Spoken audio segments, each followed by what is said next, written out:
Okay, this was your homework from yesterday that you completed in class.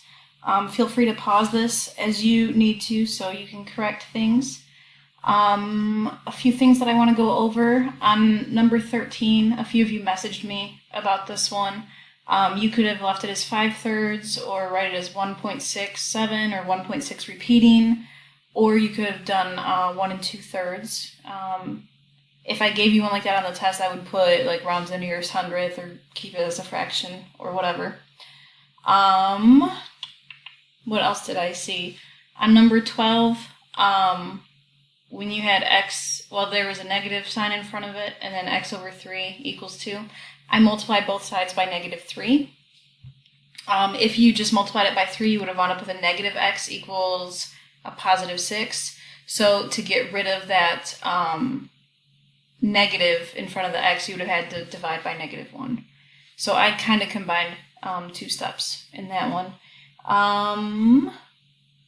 I think that was the biggest, or those two were the biggest questions I had. Let me scoot it up so you can see 17 and 18.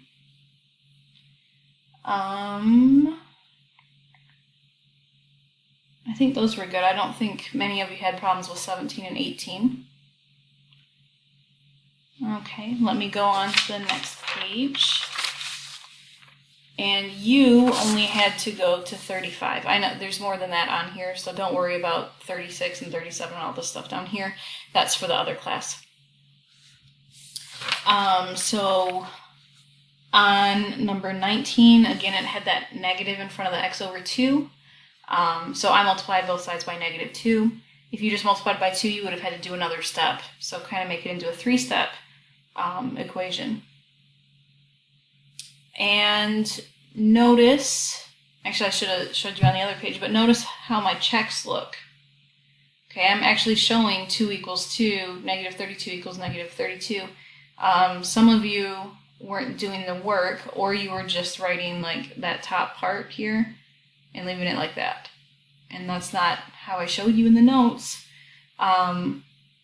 On a test, I probably won't require you to do the checks, but it's a good idea because that way you know if your answer is correct or not.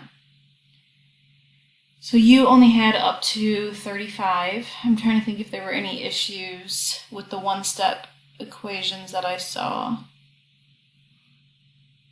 This one, I multiplied by -6 on both sides to get rid of that negative sign in front. If you multiplied by 6, again, you would have had to divide by -1. Okay, so that is it for this video. You can go ahead and move on to the video notes for today.